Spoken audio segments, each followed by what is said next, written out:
Podem ir. Romanos, capítulo 11. Romanos, capítulo 11.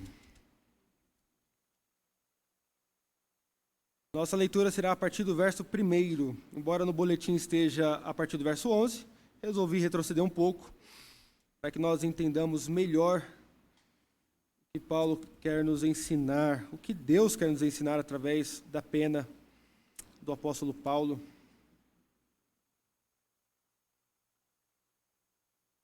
Eu tomei a liberdade de dar uma pausa na série de Juízes.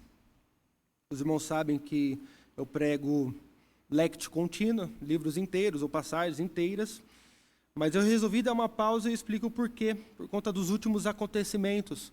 Há muita coisa falando sobre o Estado de Israel, o povo judeu, e a gente não sabe o que acreditar. E muitos de vocês vieram me perguntar, e eu vejo também pelas postagens que há muita dúvida.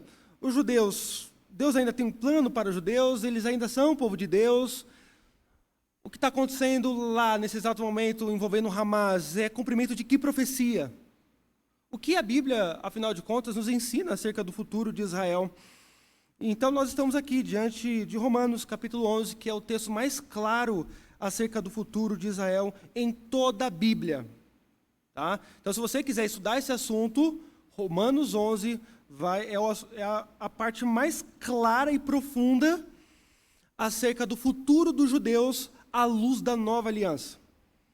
E é por isso, então, que nós vamos nos deter hoje em Romanos, capítulo 11, versos 1 a 24. Leremos os versos todos, do 1 ao 24, para que entendamos o raciocínio do apóstolo Paulo. Diz assim, a palavra do nosso Deus. Pergunto, pois, terá Deus, porventura, rejeitado o seu povo? De modo nenhum, porque eu também sou israelita da descendência de Abraão, da tribo de Benjamim. Deus não rejeitou o seu povo, a quem de antemão conheceu.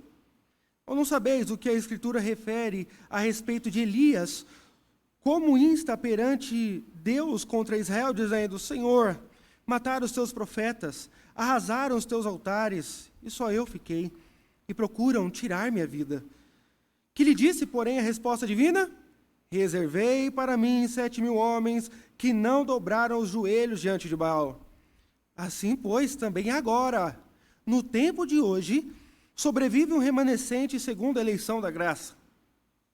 E se é pela graça, já não é pelas obras. Do contrário, a graça já não é graça. Que diremos, pois?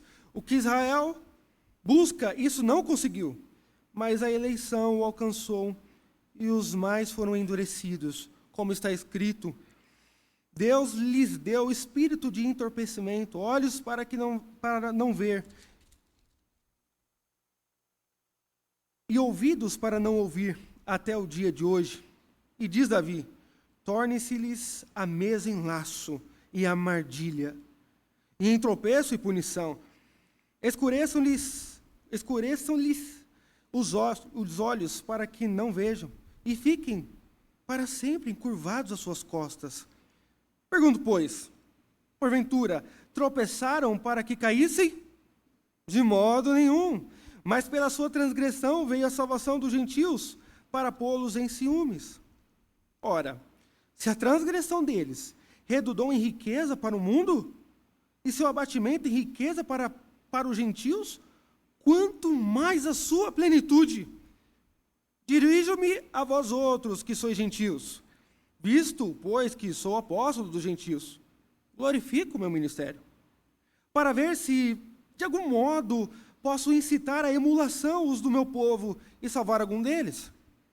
Porque, se o fato de terem sido eles rejeitados trouxe reconciliação ao mundo, que será o seu restabelecimento, se não vida dentre os mortos?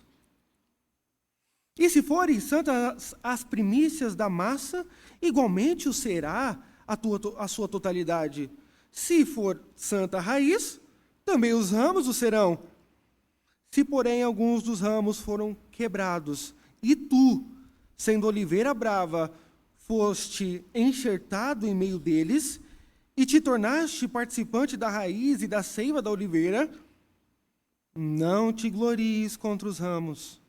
Porém, se te gloriares, sabe que não és tu que sustentas a raiz, mas a raiz a ti.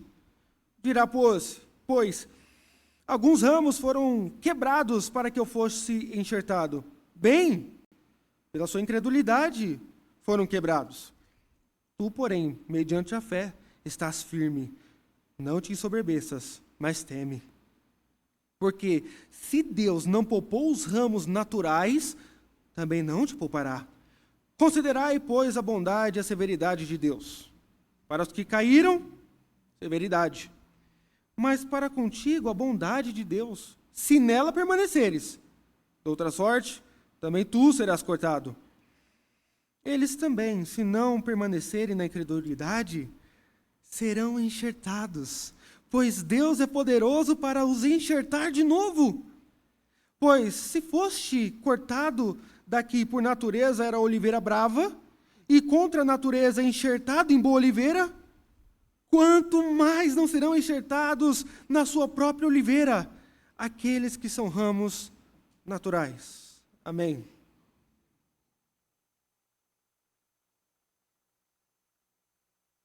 Conta-se uma história do grande romancista George Bernard Shaw, que viveu ali por volta dos séculos 19 e 20. Diz que certa vez ele chegou a um teólogo e disse: me prove de uma vez por todas a existência de Deus. Ao passo que o grande romancista ficou esperando, achando que o teólogo não teria nenhuma palavra para lhe responder. Ao passo que aquele teólogo disse o seguinte: eu posso provar a existência de Deus com uma ou duas palavras. Ele disse: quais? Os judeus.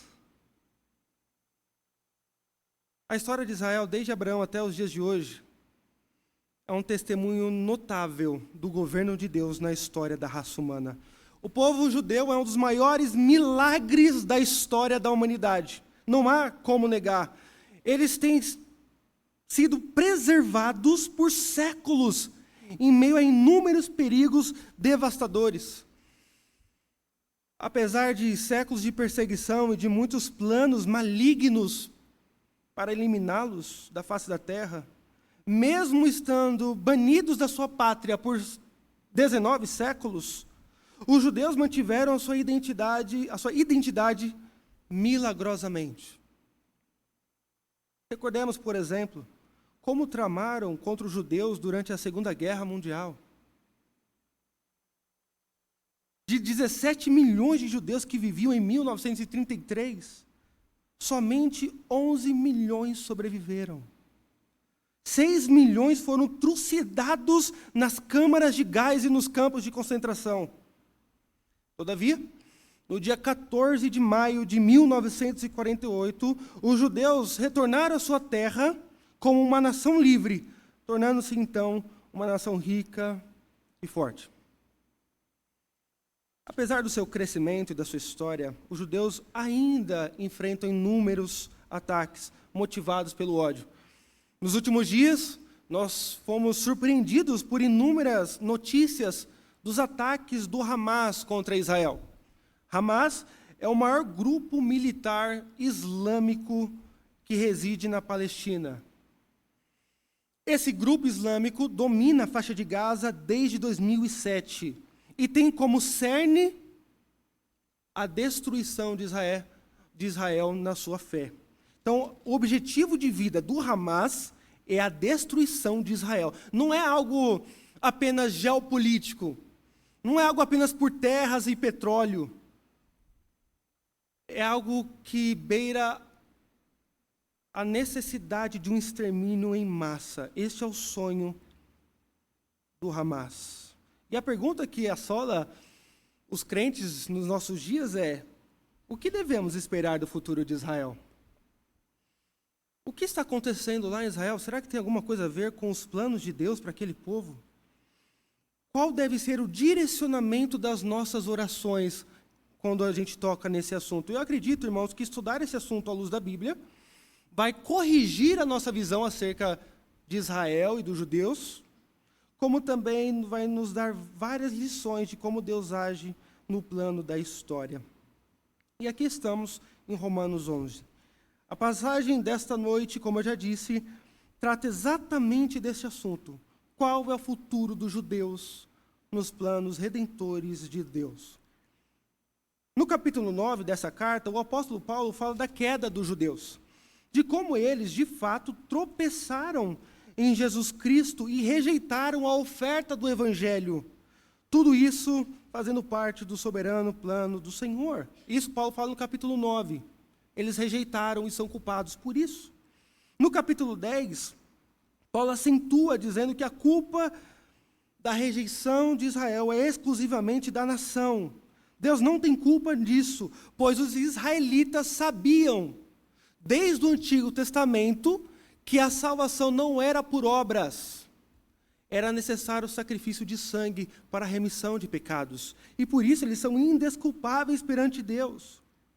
Então, Paulo trabalha nos capítulos 9 e 10 a queda de Israel. E quando você vê a seriedade com que Paulo trata o assunto, a pergunta que nós fazemos quando terminamos o capítulo 10 é a seguinte: acabou então para os judeus?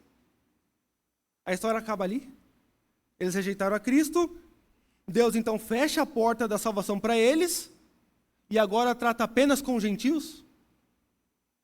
Paulo começa o capítulo 11 dizendo: pergunto, pois, terá Deus porventura rejeitado o seu povo, à luz de tudo que ele já falou? E ele responde: de modo nenhum. E é a partir daí que ele vai descortinar para nós o grande plano de Deus, que persiste até os dias de hoje para a nação de Israel. E diferente de outras vezes, irmãos, até para ficar mais fácil para vocês, eu quero dar um mapa do sermão de hoje. Então, em primeiro lugar, nós veremos que a incredulidade de Israel não foi total, versos 1 a 6. Depois, nos versos 7 a 10, veremos que a incredulidade de Israel não foi uma surpresa para Deus. Terceiro, veremos que a incredulidade de Israel resultou em salvação para os gentios, versos 11 e 12. E por fim, em quarto lugar, a incredulidade de Israel não é final. Isto é, ainda há uma expectativa de restauração. Versos 13 a 24. Vejamos então, em primeiro lugar, a verdade de que a incredulidade de Israel não foi total. Então, em primeiro lugar, Paulo diz, pergunto, pois, terá Deus rejeitado o seu povo? De modo nenhum. E agora ele vai elencar 3 argumentos. Anotem aí. Primeiro argumento, o seu próprio exemplo. Está aí no verso 1. De modo nenhum. Por quê? Eu também sou israelita da descendência de Abraão, da tribo de Benjamim. Paulo usa o seu argumento pessoal. Paulo diz: não, vocês não podem pensar que acabou a história para os judeus. Eu sou judeu e acredito em Jesus Cristo como meu único e suficiente Salvador. Ora, se Deus tivesse rejeitado de forma cabal e definitiva o povo da antiga aliança, nenhum judeu teria se convertido. Pois nós sabemos que a conversão é obra da graça. E se eu estou aqui, judeu, descendente da tribo de Benjamim, é porque a história para os judeus ainda não acabou. Eu sou a prova viva de que essa história há de continuar. Esse é o primeiro exemplo. Paulo se levanta e fala: eu sou judeu e creio em Jesus. Deus não rejeitou o seu povo. Segundo argumento de Paulo é o argumento, ou exemplo de Elias, versos 2 a 4. Vejamos: Deus não rejeitou o seu povo a quem de antemão conheceu. Ou não sabeis o que a Escritura refere a respeito de Elias, como insta perante Deus contra Israel, dizendo: Senhor, mataram os seus profetas, arrasaram os seus altares, e só eu fiquei, e procuram tirar minha vida. Vamos ler todos juntos o verso 4? Que lhe disse, porém, adivina: reservei para mim 7.000 homens que não dobraram os joelhos diante de Baal. Segundo argumento, o exemplo de Elias. Vamos retomar rapidamente o exemplo de Elias. Isso você encontra em 1 Reis 18. Ali nós vemos o profeta Elias se levantando numa época de apostasia, onde a mulher do rei Acabe, Jezabel, instituiu o culto a Baal. obrigando os judeus a adorarem esse Deus falso. Era um período de grande incredulidade e apostasia do povo.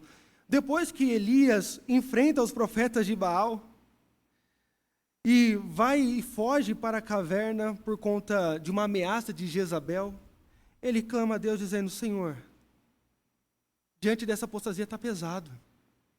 Só sobrou eu. Só eu sou fiel ao Senhor. O que Deus responde? Elias, não fale isso. Ainda há 7.000 que não se dobraram. 7.000 aqui é um número emblemático. 7 na Bíblia é sempre um número emblemático. Nós não sabemos se é literal 7.000 judeus de fato, ou se é o número perfeito de convertidos, de crentes fiéis à aliança que ali estavam. E aqui, irmãos, Paulo evoca a doutrina do remanescente fiel. O que é isso? Dentro do povo de Israel, da nação de Israel, havia um remanescente fiel. Isto é, nem todo israelita circuncidado era de fato salvo. Havia um povo verdadeiro dentro da nação. E Paulo usa esse argumento para falar, ainda que na sua maioria, a nação de Israel rejeitou o Messias, o Cristo, ainda há um remanescente. Não é verdade que todos os judeus recusaram o Senhor Jesus, Paulo está dizendo. Da mesma forma que aconteceu nos tempos de Elias, acontece nos dias de hoje. Há muitos crentes que não se dobraram a Baal e que entenderam que Jesus Cristo era o Salvador. Este é o segundo exemplo. Jamais Deus deixou a nação de Israel sem um remanescente fiel. Terceiro argumento. Paulo usa agora o exemplo dos seus dias, versos 5 e 6. Assim, pois, também agora, na época de Paulo, no tempo de hoje, sobrevive o remanescente segundo a eleição da graça. E se é pela graça, já não é pelas obras. O contrário, a graça já não é graça. Ou seja, a quem Paulo se refere quando ele fala nos dias de hoje? Provavelmente aqueles cristãos, judeus, melhor dizendo, que creram em Cristo. A gente pode citar vários, como Simeão, Ana, os apóstolos, com exceção de Judas, os 120 que oraram no Pentecostes, esperando a descida do Espírito Santo. Então, Paulo está dizendo, da mesma forma que eu sou exemplo, e sempre houve um remanescente em Israel, nos nossos dias é notório. Há muitos judeus que creem em Jesus Cristo. A nação como um todo havia rejeitado Jesus, de fato. A liderança rejeitou Jesus, o crucificou. Melhor, entregou aos romanos para que ele fosse crucificado. Mas no meio de Israel, havia ainda os 7.000 que não se dobraram. É isso que Paulo está dizendo. E isso não porque eles são judeus, mas por conta da eleição da graça. Então, Paulo, com esses 3 argumentos, ele mostra para nós que jamais Israel como um todo foi incrédulo. Jamais. E aqui, embora nós estejamos falando de Israel, cabe uma aplicação. Você nunca estará sozinho. Às vezes eu converso com vários jovens e pessoas que encontram dificuldade no trabalho, na faculdade ou na família. Às vezes você é um professor e fala, Daniel, está tão difícil a situação. Ser um professor profissional já é tão difícil, eles querem que você pregue doutrinas estranhas. Parece que eu estou sozinho. Ou se você é da área da saúde e vem aqueles dilemas do aborto, por exemplo, eutanásia, e você se levanta contra e você é o bobo da turma. E vem aquele sentimento de solidão. Ou na sua própria família. Essa doutrina do remanescente fiel não se aplica só a Israel, mas a nós. Nós nunca estaremos sozinhos, irmãos. Deus sempre há de preservar os seus. Igrejas também, ainda que enfrentemos problemas nesta igreja de Carvalho, hoje, louvado seja Deus, estamos vendo a boa mão do Senhor sobre nós. Igreja cheia, sociedades internas ativas, trabalhando, muitos projetos para o ano que vem. Mas e quando chegar os dias maus? Permaneça fiel, você não estará sozinho. Sempre haverá aqueles que não se dobraram. Louvado seja Deus. E Paulo usa esse argumento para falar de Israel. Nunca suponha, nem no Antigo nem no Novo Testamento, que a incredulidade de Israel foi total. Segundo, a incredulidade de Israel não foi uma surpresa para Deus. Há uma linha teológica chamada de dispensacionalismo, muito defendida pelo evangelicalismo brasileiro. Se você tem a Bíblia de Scofield, uma Bíblia anotada, você já se deparou com esse tipo de ensino. O que acontece? Esse ensino diz que Jesus veio apenas para os judeus, e que quando os judeus recusaram o Messias, houve um acidente na história. Eles usaram o livre-arbítrio, e agora Deus abriu um parêntese na história, apertou o pause nas promessas a Israel, e agora ele trata com a igreja. Então agora Deus está tratando com a igreja. Mas haverá um tempo que esse período da igreja vai acabar, e a igreja vai ser arrebatada para o céu, e Deus vai voltar para o seu povo, para a menina dos seus olhos, que é Israel.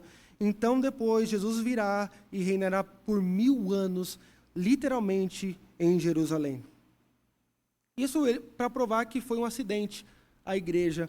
E não, irmãos, a incredulidade de Israel não foi uma surpresa para Deus. Se não, vejamos os versos 7 a 10.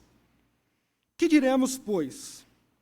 O que Israel busca, isso não conseguiu, mas a eleição o alcançou, e os mais foram endurecidos, como está escrito. Veja, Deus lhes deu espírito de entorpecimento, olhos para não ver e ouvidos para não ouvir, até o dia de hoje. E diz Davi, torne-se-lhes a mesa em laço, e a armadilha em tropeço e punição. Escureçam-lhe os olhos, para que não vejam e fiquem para sempre encurvadas as suas costas. Algumas coisas que Paulo diz aqui. Primeiro, Israel não alcançou o que buscava. E a pergunta básica é, o que Israel buscava? Na verdade, você pode perceber que o verbo está no presente. O que Israel continua buscando seria uma boa tradução. Isso se estende até os dias de hoje. O que os descendentes da carne de Abraão tanto buscam? Algumas coisas, ser justos diante de Deus. Eles anseiam entrar no reino eterno, participar daquilo que eles chamam de shalom. O que é o shalom para o judeu? Leia, por exemplo, Apocalipse 21 e 22. Ali é o shalom, quando todas as coisas serão restauradas, e nós andaremos com Deus, e Deus conosco, e o Messias reinará para todos sempre. Os inimigos já não existirão mais. Não haverá mais perseguição, nem choro, nem morte. Este é o shalom que eles tanto aguardam. A paz com o Messias e reinar sobre todos. E fazer assim a vontade de Yahvé.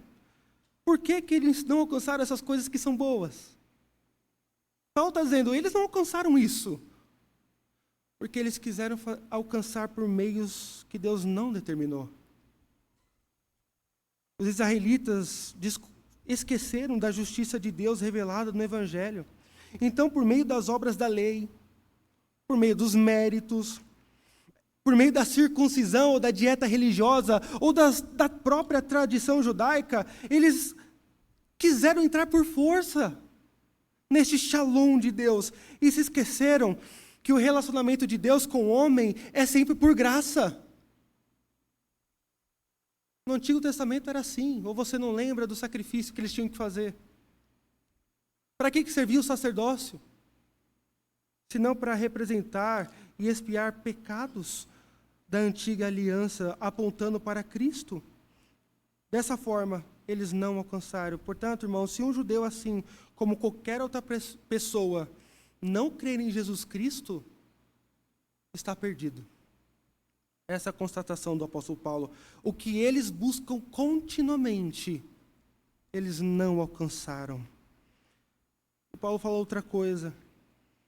Os eleitos, mas a eleição os alcançou. Ou melhor dizer, e os mais foram endurecidos. Isto é, os eleitos alcançaram. Nem todos os judeus alcançaram a justiça de Deus. Isso porque eles procuravam de maneira errada. Mas os eleitos, escolhidos por Deus, estes alcançaram, e os demais foram endurecidos. Quando a gente fala de endurecimento, que ainda persiste nos dias de hoje, você pode conversar com qualquer pessoa que foi a Israel, qualquer pessoa, ela vai te dizer exatamente a mesma coisa.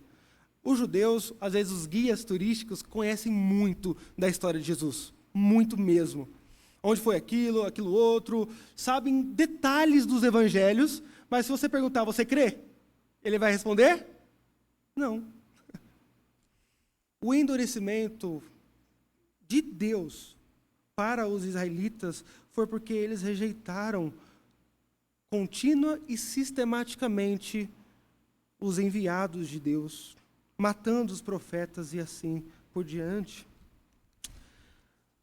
E aqui Paulo vai usar 2 textos do Antigo Testamento para provar que não é invenção dele. Ele vai citar Isaías 29, 19, e depois um salmo de Davi, o Salmo 69, 22 e 23.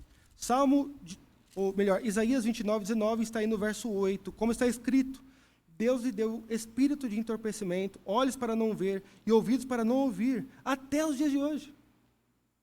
Ou seja, não é coisa da minha cabeça. Estava profetizado, não é uma surpresa, portanto, os israelitas terem rejeitado o Messias como a sua maioria. Não é surpresa. Eles já tinham o coração endurecido já no Antigo Testamento. Deus só deixou eles a própria sorte. E depois nós lemos o Salmo de Davi: torne-se-lhes a mesa em laço e a armadilha em tropeço e punição. Irmãos, na cultura judaica, o que era a figura de uma mesa? Festa, alegria, confraternização. E o que Davi está dizendo aqui, Paulo usa para apoiar o seu argumento, é que aquilo que os judeus tinham por alegria, símbolo da mesa, Deus vai transformar em laço, em armadilha para eles mesmos. O que é a alegria dos judeus? Circuncisão, as cerimônias, o tradicionalismo, o legalismo. Eles tinham aquilo por alegria. Tanto é que dizem que os fariseus andavam com uma escrita na testa dizendo santidade ao Altíssimo. Eles tinham alegria de serem um povo separado por Deus. E Davi já havia profetizado: olha, o que vocês têm por alegria servirá como laço. E serviu ao ponto deles matarem um filho de Deus. E acaba que no verso 10 dizendo que isso seria para que eles ficassem sem entendimento, seus olhos ficariam escurecidos e eles viveriam em sofrimento. É a palavra que é o sentido da oração quando diz: e fiquem para sempre encurvados suas costas. Aqui a imagem é de um escravo encurvado. Ou, segundo outros estudiosos, de um escravo que teve a sua espinha dorsal quebrada. Já pensou nisso? A espinha dorsal quebrada? Olha o tamanho dor e sofrimento. Essa é a história dos judeus por conta do seu endurecimento. Tudo isso foi dito para mostrar que a incredulidade de Israel não foi uma surpresa para Deus. Mas o texto segue em terceiro lugar, em penúltimo lugar, Paulo mostrando que a incredulidade de Israel resultou em salvação para os gentios, versos 11 e 12. Verso 11: pergunto, pois, porventura tropeçaram para que caíssem? Ou seja, eles terem rejeitado ao Messias, e por meio das suas tradições terem caído, eles caíram de vez? Eles tropeçaram para nunca mais se levantar? Acabou a história para os judeus? Paulo responde: de modo nenhum. De modo nenhum. O que Paulo está dizendo é que a queda não foi definitiva. Os judeus não caíram de uma vez por todas. Não foi uma queda fatal. É uma queda temporária. Porque o texto vai continuar dizendo: mas pela sua transgressão veio a salvação aos gentios, para pô-los em ciúmes. Ora, se a transgressão deles redundou em riqueza para o mundo, e o seu abatimento em riqueza para os gentios, quanto mais a sua plenitude. Veja que Paulo tem uma expectativa de que haverá uma plenitude dos judeus. Essa queda, de acordo com os versos 11 e 12, é uma queda temporária. Como que a gente entende melhor? Veja, Jesus, em Mateus 21, versos 33 a 46, ele vai contar uma parábola, a parábola dos lavradores maus. E é muito importante que você ouça essa parábola para entender o ponto de Paulo. Jesus está diante dos fariseus, então ele diz: Atentai noutra parábola. Havia um homem, dono de casa, que plantou uma vinha. Cercou-a de uma sebe, construiu nela um lagar, edificou-lhe uma torre e arrendou-a a uns lavradores. Depois se ausentou do país. Ao tempo da colheita, enviou os seus servos aos lavradores para receber os frutos que lhe tocavam. E os lavradores, agarrando seus servos, espancaram a um, mataram a outro, e a outro apedrejaram. Enviou ainda outros servos em maior número e trataram-nos da mesma sorte. E por último, enviou-lhes o seu próprio filho, dizendo: meu filho respeitarão. Mas os lavradores, vendo o filho, disseram entre si: este é o herdeiro, ora, vamos, matemo-lo e apoderemo-nos da sua herança. E agarrando-o, lançaram-no fora da vinha e o mataram. Aí Jesus pergunta agora: quando, pois, vier o senhor da vinha, que fará aqueles lavradores? Responderam-lhe os judeus, fariseus: fará perecer horrivelmente a estes malvados, e arrendará a vinha a outros lavradores, que lhe remetam os frutos nos seus devidos tempos. Perguntou-lhe Jesus: nunca leste nas Escrituras? A pedra que os construtores rejeitaram, esta veio a ser a principal pedra angular.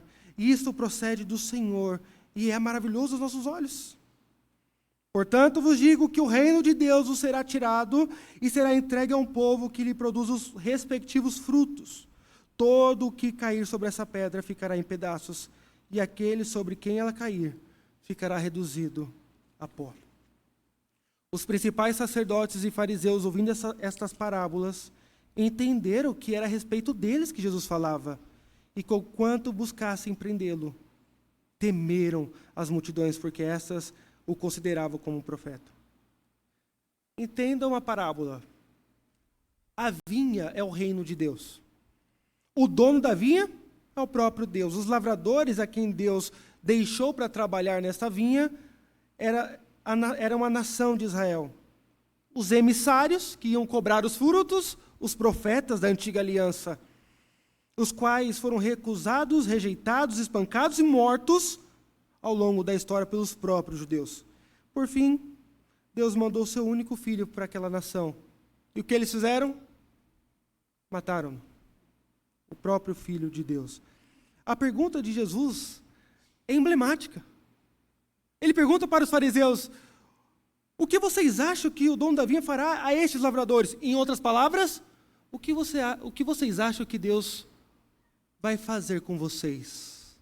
Que além de rejeitarem os profetas, estão rejeitando a mim. E sem eles entenderem no primeiro momento, eles responderam que Deus destruiria de forma horrível aqueles homens maus e daria a vinha a outros agricultores. Sem saber, eles profetizaram que o reino de Deus seria tirado dos judeus e dado a outros povos. Irmãos, foi exatamente isso que aconteceu. Cerca de 30 ou 40 anos depois, Jerusalém é invadida e cercada por legiões romanas. No ano 70, depois de Cristo, Jerusalém cai. E o povo judeu é disperso por várias terras. Até os dias de hoje, tendo aí vários judeus de diversas regiões. Deus puniu aquela nação que rejeitou o seu filho. E o que aconteceu com isso? O evangelho foi espalhado a outras nações. A brasileiros, chineses, australianos e assim por diante. Os gentios tomaram essa vinha. Por isso que o texto vai dizer no verso 12, no verso 11, na segunda parte: mas pela sua transgressão veio a salvação aos gentios. Eles rejeitaram e Deus usou a rejeição destes para levar o evangelho avante para outras nacionalidades. E Paulo vai dizer: ora, verso 12, se a transgressão deles redundou em riqueza para o mundo, e seu abatimento em riqueza para os gentios, quanto mais a sua plenitude. Entenda aqui o ponto de Paulo. Eles tropeçaram na pedra que é Cristo, a pedra fundamental da igreja, e no tropeço deles, houve bênção para todas as nações. Aí Paulo pensa, se no tropeço houve bênção, o que vai acontecer quando eles se voltarem a Cristo? Veja que Paulo tem uma expectativa de um restabelecimento, de uma plenitude dos judeus. E aqui Paulo então vai para o seu último ponto. Seu último ponto sobre esse assunto. A incredulidade, portanto, de Israel não é e nem poderia ser final. A incredulidade que nós vemos hoje do povo de Israel, se você tiver a oportunidade de viajar e ver ali o muro das lamentações, eles batendo a cabeça naquele muro, esperando o Messias prometido vir e restaurar o templo e governá-los, é uma incredulidade, mas não é final. Paulo tem uma grande expectativa de um restabelecimento. E aí ele começa a falar desse restabelecimento nos versos 13 ao 24. Versos 13 a 14, Paulo se dirige de forma específica aos gentios da igreja de Roma. Diz assim: dirijo-me a vós outros que sois gentios. Lembrando que gentio é todo aquele que não é judeu. Nós somos gentios. Visto, pois, que eu sou apóstolo dos gentios, glorifico o meu ministério, isto é, tenho orgulho do que eu faço, para ver se de algum modo posso incitar a emulação os do meu povo e salvar alguns dele. Paulo revela nesses 2 versos aquilo que ele não revelou em nenhum outro momento das suas cartas. O motivo principal do seu ministério entre os gentios. E o motivo é este: levar os judeus a ciúmes. Veja o plano de Deus. Israel caiu, tomou uma queda, tropeçou na pedra que é Cristo. Nesse tropeço, o evangelho foi expandido para os gentios, onde houve salvação. Os judeus, então, a partir de então, olham para nós e sentem ciúmes. O que eles experimentam é diferente. E o ministério de Paulo foi exatamente assim. A esperança de Paulo é que, na medida em que seu ministério florescesse em meio aos gentios, os judeus ficariam em ciúmes. E por meio dos ciúmes, entenderiam que Jesus Cristo é, de fato, o verdadeiro Messias. Então, mesmo Paulo sendo o apóstolo aos gentios, ele tem no seu coração o desejo de ver os da sua carne salvos. Veja, alguns estudiosos vão dizer que o espinho na carne de Paulo era exatamente esse. Ver que a maioria dos judeus rejeitou o Messias. É uma possibilidade. E é ancorada pelo capítulo 9, verso 3 da Epístola aos Romanos, quando Paulo vai dizer que ele prefere ser maldito, se isso fosse trazer salvação para os judeus. Irmãos, o que Paulo diz em Romanos 9:3 é o seguinte: eu prefiro o inferno se Deus me garantisse que todo judeu seria salvo. Se os da minha raça, de fato, fossem salvos de uma vez por todas. E Paulo, então, para provar que a incredulidade de Israel não é final, ele caminha para o fim da sua exposição trazendo 3 metáforas. Primeira metáfora, a ressurreição dentre os mortos, verso 15. Porque se o fato de terem sido eles rejeitados trouxe reconciliação ao mundo, que será o seu restabelecimento se não vida entre os mortos? Então Paulo está nos ensinando a ter uma expectativa sobre essa conversão em massa dos judeus.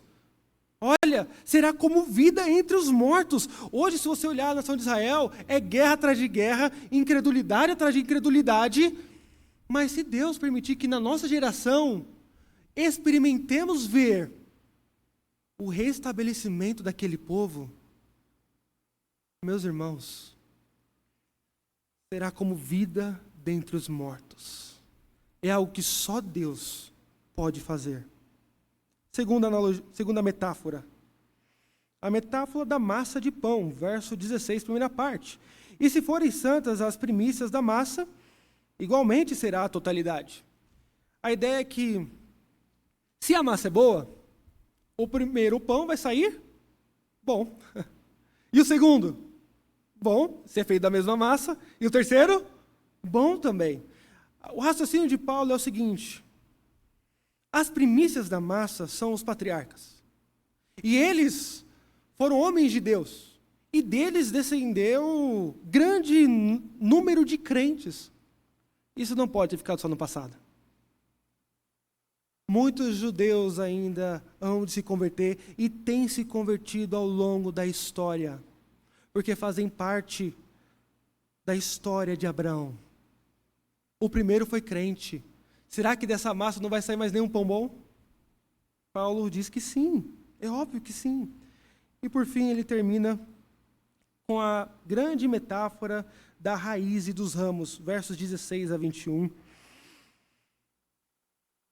Se for santa a raiz, também os ramos o serão.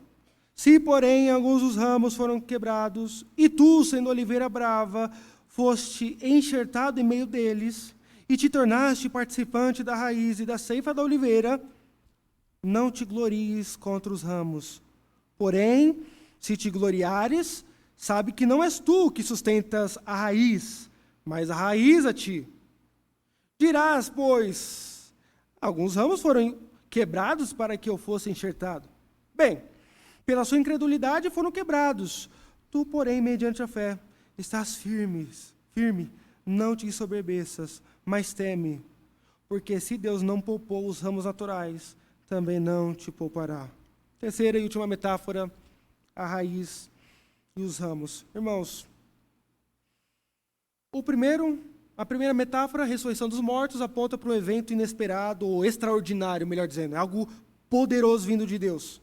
A segunda metáfora, da massa do pão, é o evento esperado. Quando isso acontecer, a gente não pode falar, nossa, era impossível. E em algum sentido, eles têm parte da Bíblia, o Antigo Testamento. Haverá um momento que eles vão raciocinar, poxa, nós somos judeus. Jesus era judeu. Vamos ver se ele cumpriu mesmo as profecias? E haverá um momento que eles vão entender que Jesus cumpriu todas as profecias relacionadas à sua messianidade. E agora, a terceira metáfora vai ser uma exortação para todos nós.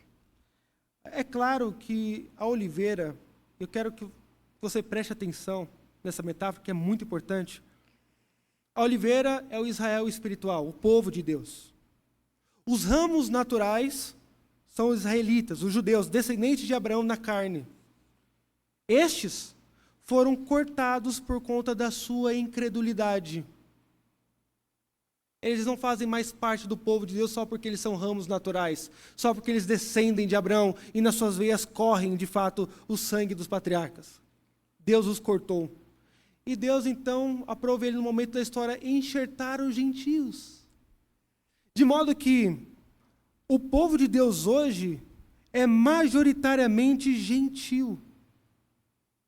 Isso é o que significa ramos de oliveira brava. E a metáfora, irmãos, é muito clara e extrai aqui 2 pontos para nosso raciocínio. Primeiro, a nação de Israel, por causa da sua incredulidade, foi cortada do povo de Deus. Ponto. Segundo, o ponto de Paulo é que, se Deus cortou o ramo natural, os judeus, e enxertou o ramo bravo, eu e você, brasileiros, para ele será muito mais fácil reenxertá-los novamente. Esse é o raciocínio de Paulo. Era muito mais difícil aos olhos humanos gentios serem chamados povo de Deus. E se Deus fez isso comigo e com você, é muito mais fácil para ele fazer com os descendentes de Abraão. Este é o ponto. Por isso, eu e você não podemos nos gloriar. É isso que Paulo vai dizer.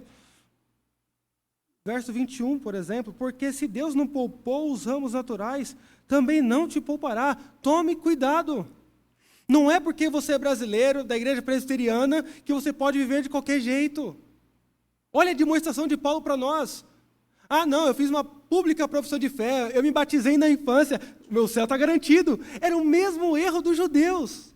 O que Paulo está dizendo é: não se garanta em nada a não ser na fé em Jesus Cristo, que justifica e muda a nossa vida. Você foi enxertado. Você não era povo de Deus desde o seu nascimento. Este é o ponto. Perceba que o tom de Paulo não é apenas de expectativa. Olha, Deus é poderoso para reenxertar novamente os ramos naturais. mas é um tom também de admoestação para todos nós. Veja como ele termina o raciocínio dele da metáfora dos ramos e da raiz da oliveira. Versos 22 a seguir, até o verso 24. Considerai. A ideia é que comece a pensar nisso continuamente. Pois a bondade e a severidade de Deus, para os que caíram, severidade. Eles negaram o Redentor. Quiseram se salvar pelas suas próprias obras. Aí ele continua, mas para contigo, a bondade de Deus, se nela permaneceres, de outra sorte, também tu serás cortado. Não se garanta, porque você é presbiteriano. Você fala, os judeus se esqueceram, os judeus negaram Jesus Cristo, e você é presbiteriano e vive de qualquer jeito. Cuidado. Ele continua, eles também, se não permanecerem na incredulidade, uma outra tradução, já que não permanecerão na incredulidade, serão enxertados, pois Deus é poderoso para os enxertar de novo. Pois se foste cortado daqui por natureza era oliveira brava, e contra a natureza enxertado em boa oliveira, quanto mais não serão enxertados na sua própria oliveira, aqueles que são ramos naturais. Se você é brasileiro, Deus nunca fez aliança com o Brasil. Deus nunca fez aliança com os Estados Unidos. Mas Deus fez uma aliança com Israel. Eles, de fato, na antiga aliança, era o povo de Deus, era a igreja. Mas eles tropeçaram em Cristo. Mas para Deus é possível. E é muito mais fácil trazê-los de volta. E é isso que Paulo nos ensina, a ter essa expectativa da conversão dos judeus. Como que a gente pode terminar uma reflexão acerca do futuro de Israel? E diante de um texto difícil como esse, não é um texto fácil, eu me valho de alguns insights que eu encontrei no livro do reverendo Augusto Nicodemos, O Poder de Deus para a Santificação, quando ele expõe Romanos de 8 a 16, ele tem alguns insights que eu achei bem interessantes e eu coloco aqui para nós. Primeiro, é claro que a história não é uma sucessão de acontecimentos ao acaso. Isso fica claro aqui. Estava nos planos de Deus a incredulidade de Israel? Sim. Deus usou a incredulidade de Israel para abrir portas aos gentios. E ele vai usar a salvação dos gentios para colocar os judeus em ciúmes, a ponto deles, num devido momento da história, entenderem que Jesus Cristo é o único e suficiente Salvador. Já tem acontecido ao longo da história isso. Mas parece que Paulo nos ensina aqui a aguardar um momento onde vai acontecer uma conversão em massa, que será como vida entre os mortos. Os ramos naturais voltando à oliveira, voltando a ser parte do povo de Deus. Então, não existe destino cego, não existe sorte, azar, horóscopo, nada disso. É Deus que determina todas as coisas no começo, no meio e no fim. Deus tem um plano e está no controle da história. Segundo, fica claro que nessa passagem que há ainda um futuro para a nação de Israel. Há um futuro para a nação de Israel. Só que esse futuro, e aqui é muito importante você entender, este futuro não está relacionado à restauração da nação de Israel à terra prometida. O maior texto que fala sobre o futuro de Israel é Romanos 11. E aqui não fala nada de construção de templo. Não fala nada de um Estado poderoso. Não fala nada de uma economia forte. Não fala nada sobre Jesus vir e se assentar num trono literal. O restabelecimento de Israel que eu e você devemos aguardar é um restabelecimento espiritual de judeus tanto na Palestina quanto no Brasil, que existem muitos. Por exemplo, em Genópolis, para quem não sabe, tem algumas sinagogas. Então, aonde for, o que nós devemos aguardar é que eles creiam em Jesus Cristo como único e suficiente Salvador. É o que falta na agenda para os judeus, é o que resta. Então, Deus tem um projeto ainda para os judeus. Esse projeto é a conversão destes. Quando isso acontecerá, nós não sabemos. É muito difícil você colocar uma data ou, olha, falta isso. O que nós podemos chegar mais próximo é o que parece que próximo à volta de Cristo ou durante a grande tribulação. Parece-nos que é isso, mas não tem como ser taxativo. Aguardemos o desenrolar de Deus na história. E por fim, a título de conclusão, Reverendo Augusto diz que esse texto nos ensina a evitar dois extremos. Primeiro extremo, o sionismo. O sionismo vem da palavra Sião. Sion significa Jerusalém também. Esse movimento é muito forte nos Estados Unidos e tem muito impacto no Brasil. O sionismo defende Israel como nação forte, ela tem que ter sua terra e tudo mais. O problema não é só isso. O problema é que tudo que acontece em Israel, os crentes já ficam, meu Deus, é agora, Jesus vai voltar. Israel é o relógio de Deus. E não. Israel não é o relógio de Deus. Tá? E por conta dessa visão sionista, muitos crentes não chamam nem Jesus mais de Jesus, mas de Yeshua HaMashiach. Já viu isso?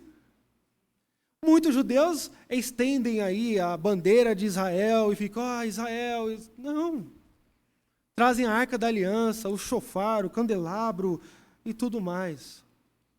Não. Deus só tem um povo. O que nós podemos fazer pelos judeus é orar pela conversão destes, para que eles se convertam e, em se convertendo, participem da igreja. Se tornem cristãos. Esse é o ponto.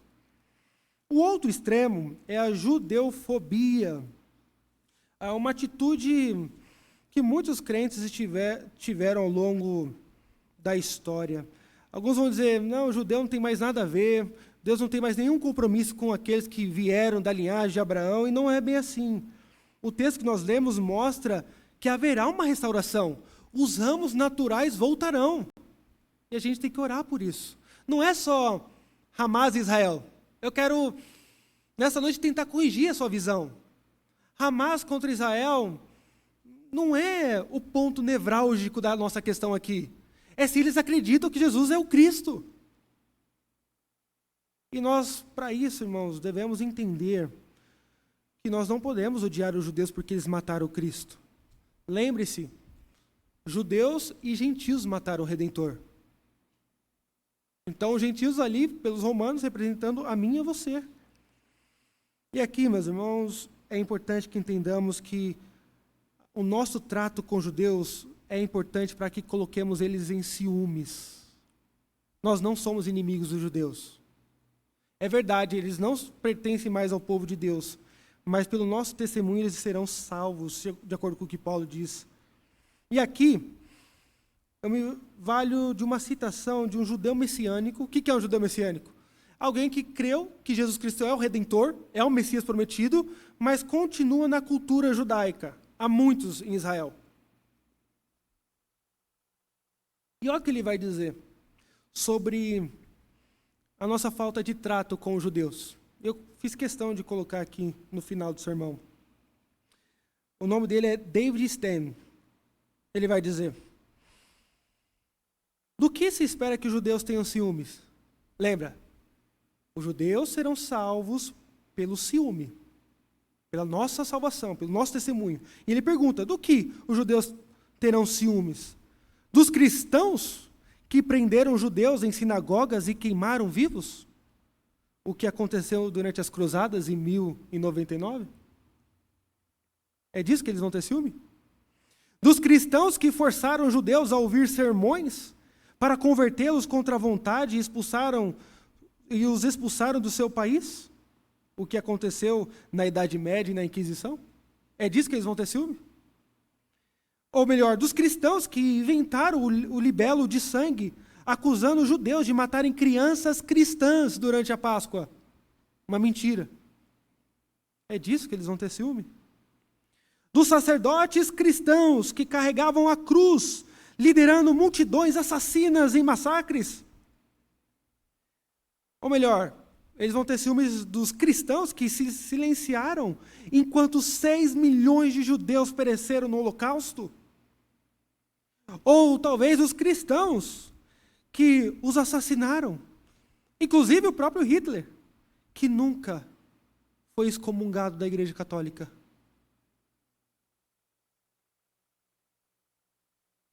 Ou dos cristãos que fazem parte da Ku Klux Klan e de outras gangues de supremacia branca e de ódio contra negros e judeus.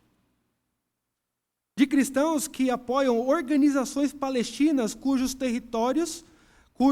terroristas matam e mutilam crianças judias de Israel.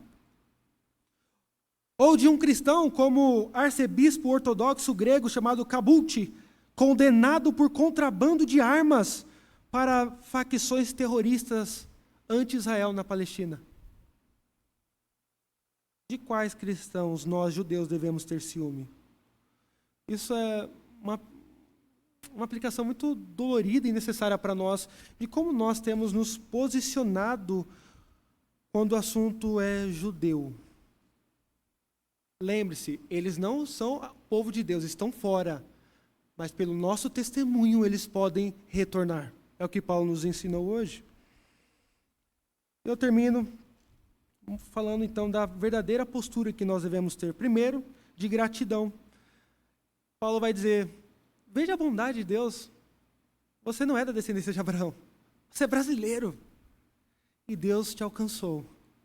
Então não seja soberbo. Ore por aqueles que ainda não conhecem o Redentor, inclusive os de Israel. Veja que a Bíblia vai nos chamar de ramo de oliveira brava. Oliveira brava, irmãos, era um tipo de plantação que não dava fruto bom. Você não é uma oliveira frutífera, uma rosa perfumada do Senhor, o perfume de Deus. Você era oliveira brava. Deus te enxertou no povo dele, por meio de Cristo. Então agradeça.